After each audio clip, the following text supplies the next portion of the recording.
Seguimos en Desayunos Informales y vamos a tratar uno de los temas más importantes del día. Lo decíamos al comienzo del programa, 4 reclusos murieron en el Concar, quemados en un incendio en una celda. La situación se originó luego de una pelea entre 2 grupos de reclusos. Uno de ellos se refugió en una celda, el otro le arrojó un colchón con fuego, un pedazo de colchón con fuego que hizo prender fuego todo el recinto, con el resultado trágico. Para hablar de este tema tenemos en línea al comisionado parlamentario para el sistema carcelario, Juan Miguel Petit. Bienvenido. Buen día, gracias por la consulta. Un saludo a todos. Gracias por atendernos. Gracias. ¿Qué evaluación primera hace de lo que ha ocurrido? Bueno, una desgracia que provoca más desgracias y continúa como un eco. O sea, la desgracia primera son las condiciones de vida en buena parte de nuestras cárceles y que no logramos dar vuelta. Es difícil, es cierto que es difícil, en muchos países ha sido muy difícil, por un cúmulo de cosas que hemos hablado muchas veces, que no sería largo explicar ahora, pero es una materia que Uruguay sigue teniendo pendiente, y creo que hay que trabajar mucho para superarla. Y esa desgracia, esas malas condiciones generan esta desgracia de ayer de 4 vidas que se pierden, que a su vez generan nuevas desgracias, porque eso significa dolor para sus familias, sus hijos que van a decir: mi padre murió incendiado, asesinado, incendiado en una cárcel, y eso no es buena cosa para cualquiera que sea su pareja, hijo, pariente, etcétera. Y todo eso genera esto estamos hablando de lo extremo, que es la muerte. Hoy otras veces puede haber lesiones, puede haber a veces no rehabilitación, etcétera. Entonces creo que lo que hay que hacer es, por un lado, yo trato de ser muy cuidadoso cuando pasan estas cosas, de no dar recetas. Así lo hice en frío, cuando creo que fui con ustedes, también llevé un plan de acuerdo de Estado para trabajar en estas cosas, y con humildad decir, bueno, como país no hemos logrado tener un sistema más eficiente, más transparente, hay que trabajar mucho, hay que buscar sintonías, a cambios legislativos, nuevas políticas, nuevos programas, apoyar los esfuerzos que se están haciendo y seguir acordando cosas para avanzar, porque es un tema que nos va a seguir cobrando cosas muy, muy, muy dolorosas, y no a todos. Petit, le consulto sobre si hasta el momento se ha podido avanzar para actualizar un poco los datos en función de la investigación que se había iniciado de las presuntamente personas involucradas como responsables de este accidente fatal. Bueno, este hecho ocurrió en el fondo del segundo piso de un ala del módulo 11. Estuvo muy localizado allí, en la penúltima y la última celda. Fue algo muy como aplastante, en el sentido que muchas veces hay toda una agitación para saber, bueno, qué pasó con los heridos, qué es lo que ocurrió, quién fue, por dónde empezó el problema, etcétera, etcétera. Acá fue una cosa así terminante. Fue un episodio muy rápido, empezó un enfrentamiento, en ese enfrentamiento prenden fuego a la última celda, y luego se quedó quieto todo. Entonces fueron realmente unas esas cosas que a uno lo dejan muy, muy amargado, ¿no? O sea, está muy claro, aparente, hay toda una investigación que tiene que la Fiscalía, hay unas que va a labrar acta y recibir testimonio de los que pudieron ver lo que pasó, porque de los demás sectores se vio lo que pasaba, funcionarios, etcétera. La investigación administrativa también, pero sobre todo la investigación fiscal. Y fíjense además que las personas que participaron de esto, lo más probable es que seguramente por un hecho menor en el sentido que el motivo del enfrentamiento deben haber sido, en monto económico seguramente mínimo, a una pelea personal, a un enfrentamiento de convivencia, y bueno, se compraron una sentencia enorme, probablemente. O sea que hay un muy mal racionamiento, una pérdida del valor de la vida, y eso es lo que significa lo penitenciario: defender la vida, luchar contra la muerte, y acá la vemos en su peor expresión, que es la muerte misma. Otras veces hay otras formas de muerte, que es el deterioro, la degradación sistemática, la pérdida de posibilidades de integrarse. Contra todo eso tiene que luchar un sistema de rehabilitación. Así que lamentablemente el hecho está bastante claro, pero bueno, eso lo va a Pero dilucidar una duda, la investigación fiscal. en la reconstrucción de los hechos, las personas quedaron encerradas en las celdas sin poder salir y no había ningún funcionario del penal allí.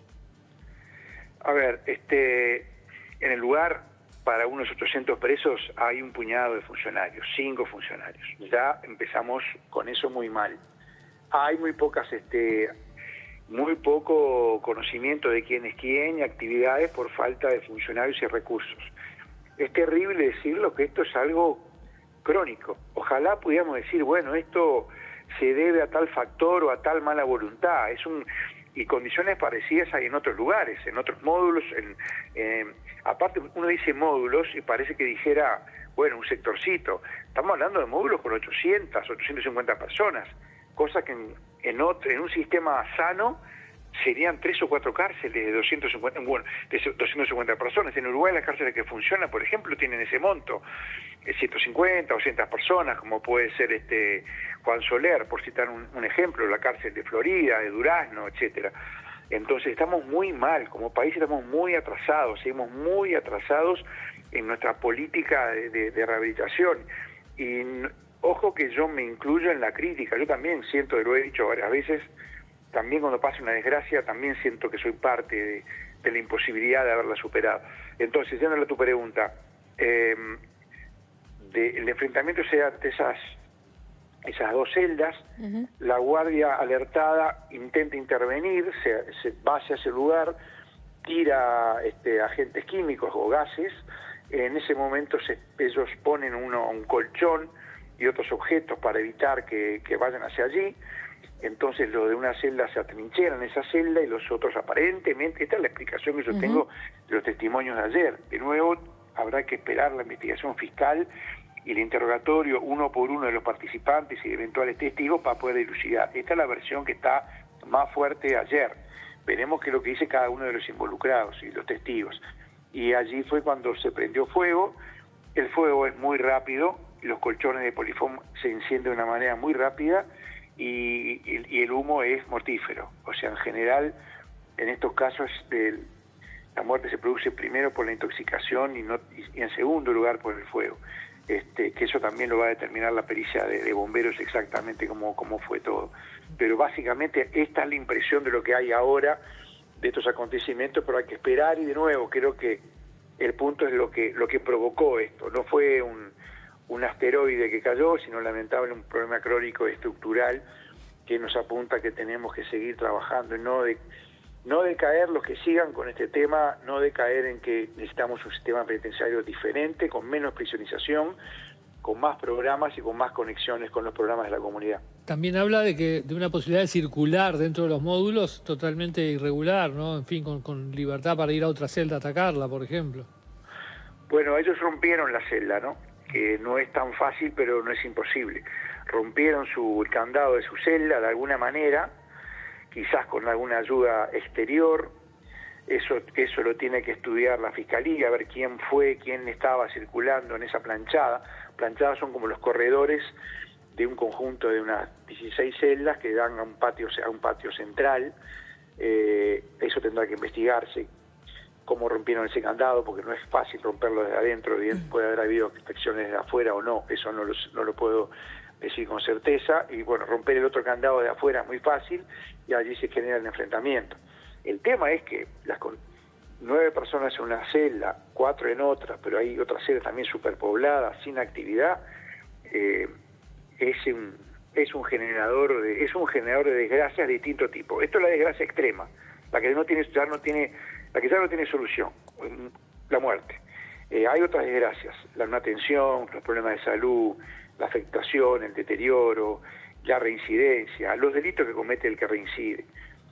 Todo eso es más invisible. Esto es lo que muestra el espanto en su peor cara, y 4 muertos en Uruguay es una cifra, es como que en Argentina dijéramos un incendio con 40 muertos, ¿no? A veces se pierde un poco la perspectiva porque somos pocos, pero en un país demográficamente pequeño Creo que hay que reflexionar y hacer mucho, y todos los actores, los tres poderes del Estado, y en particular el sistema penitenciario. Nosotros tenemos nuestra propuesta, le damos vueltas y vueltas. A mí la verdad no se me ocurren más cosas que las que he dicho. Juan Miguel, vos decías recién que te sentís de alguna forma parte de no haber podido solucionar esto, pero por otro lado, vos sos uno de los pocos que dice y que denuncia todo lo que está pasando en las cárceles uruguayas desde hace un montón de años. Entonces, lo que te pregunto es, ¿cómo recibís vos las respuestas que han tenido los distintos poderes ejecutivos que, si nos ponemos a contar, muertes en cárceles ha habido desde hace un montón de años, y no hay forma de que se entienda que la cárcel que tenemos no es viable? Sí, es una pregunta para una respuesta larga. Creo que hay más actores, ¿no? Yo lo que hace mi oficina, y yo como titular de la oficina por un tiempito más, por un poco tiempo más, es mi trabajo, lo que me corresponde, no es lo que tengo que hacer.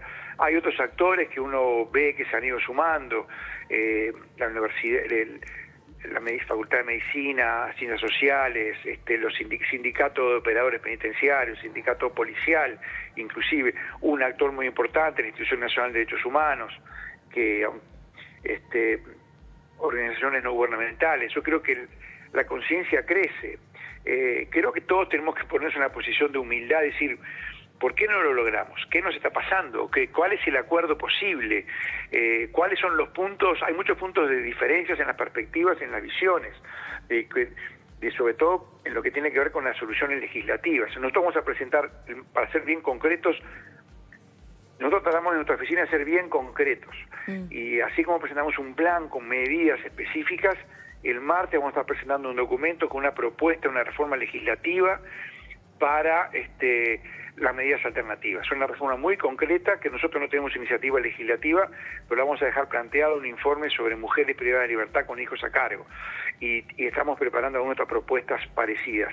Creo que las medidas alternativas, que en Uruguay no tiene un sistema desplegado consistente, lo empezó a tener hace un año y poco, tuvo más técnicos, más funcionarios. Bueno, tenemos gran expectativa con lo que se puede hacer ahora en esta administración. Estamos a la expectativa con eso. Es fundamental, pero no porque se trate de liberar personas que estén presas ahora, sino por evitar que personas que tienen penas leves o que les falta poco tiempo para cumplir puedan tener seguimiento, asistencia y otro tipo de acompañamiento y control también, por qué no decirlo, en la comunidad. Centros de medio camino, medidas inteligentes, conexión con los servicios de salud mental, una cantidad de cosas que requieren recursos, y yo creo que son recursos mucho más visibles, mucho más efectivos, y que aparte en la comunidad se van a comprender mucho mejor. Evitar que una persona por un hurto, por ejemplo, vaya a la cárcel y siga aumentando esa prisionización que genera mucha violencia. Pero bueno, creo que va un poco por ahí, seguir pensando y haciendo, los que estén en el tema. Nosotros seguiremos hasta haciendo propuestas concretas. El martes vamos a hacer esa propuesta. Juan Miguel Petit, muchas gracias por habernos atendido. Esperemos que esto de una vez por todas tenga medidas que permitan impedir que se repita. Muchas gracias. Muchas gracias, muy amable. Un abrazo, gracias a ustedes. Y ahora que tenemos una recomendación. Sí, antes de seguir con el programa, les recordamos que con CIRTE cuidamos el planeta juntos. Elegí la mejor agua